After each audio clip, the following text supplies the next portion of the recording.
Tu savais que les mauvais dormeurs ont jusqu'à 2 fois plus de risques d'AVC? Juste une mauvaise qualité de sommeil, cela peut te provoquer un AVC et te laisser avec un handicap jusqu'à la fin de ta vie. Pendant des années, j'ai mal dormi, vraiment mal.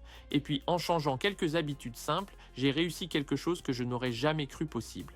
Des mois entiers de sommeil profond et réparateur. Pas grâce à des gadgets hors de prix ou à une vie parfaite, mais grâce à des décisions claires, accessibles et surtout répétables. Aujourd'hui, je vais te partager exactement ce qui a changé ma manière de dormir et peut-être ta vie aussi. Le sommeil, c'est la base de tout.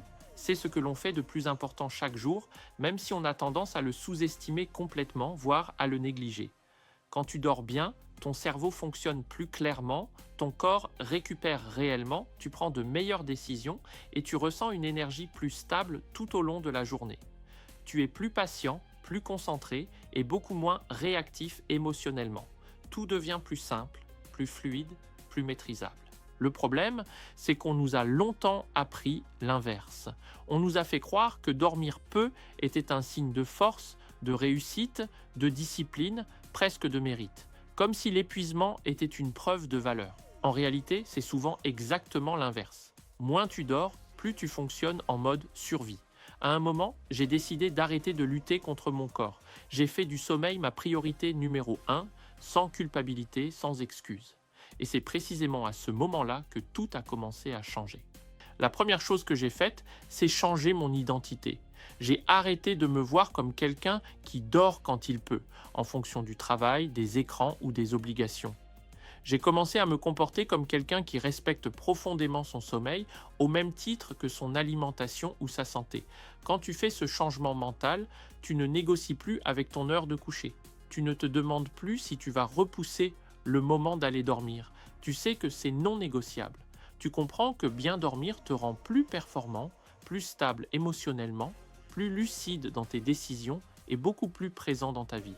Et très vite, tu le ressens dans ton corps, dans ton énergie et dans ta clarté mentale. Ensuite, j'ai choisi une heure de coucher fixe, tous les jours, même le week-end, parce que ton corps adore la régularité et déteste l'imprévisibilité. Quand tu te couches toujours à la même heure, ton organisme s'adapte progressivement, il anticipe le repos et commence à se préparer bien avant que ta tête touche l'oreiller. J'ai traité cette heure comme le rendez-vous le plus important de ma journée, celui que je ne rate jamais.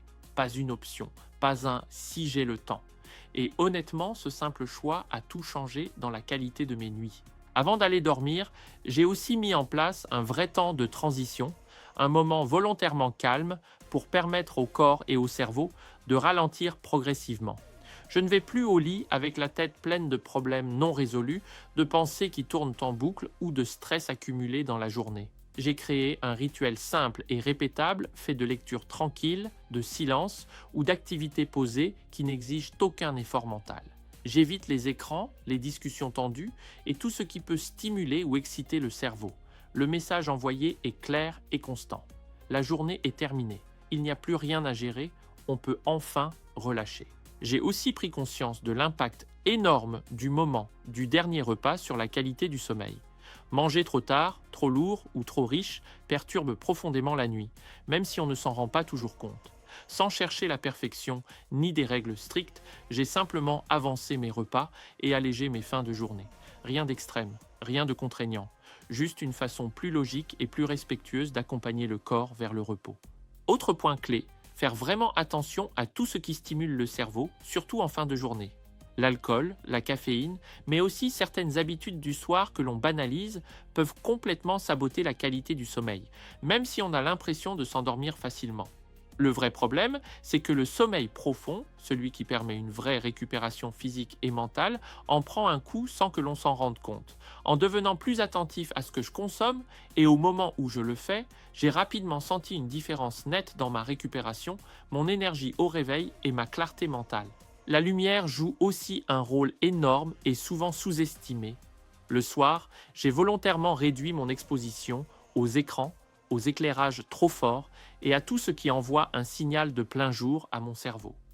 Et la nuit, j'ai fait en sorte que l'obscurité soit réelle, profonde et continue, sans source lumineuse parasite, pour permettre au corps de comprendre que le repos peut être total.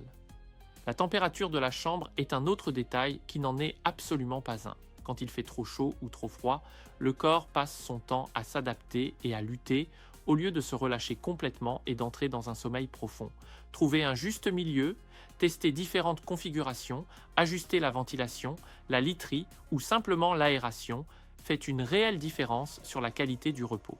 Ce sont parfois de petits ajustements, mais leur impact est souvent beaucoup plus grand qu'on ne l'imagine. J'ai aussi transformé ma chambre en un véritable sanctuaire du sommeil. On n'y fait qu'une seule chose, dormir. Pas de film, pas de travail, pas de téléphone, pas de distraction inutile. Le cerveau comprend très vite le message.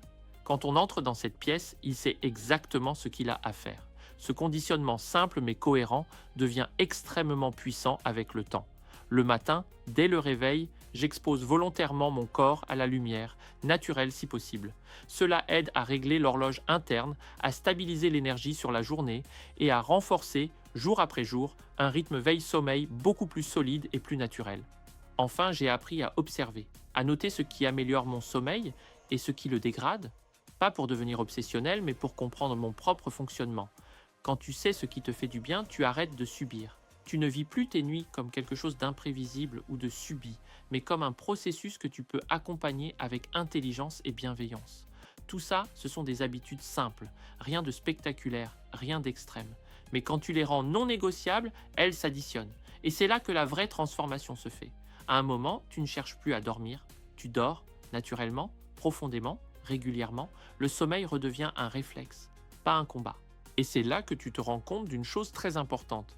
Quand ton sommeil s'améliore, beaucoup d'autres problèmes commencent à se résoudre tout seuls. L'énergie revient, l'humeur se stabilise, la clarté mentale s'améliore et la vie tout simplement devient plus fluide. Je te souhaite une bonne nuit en paix. Peace.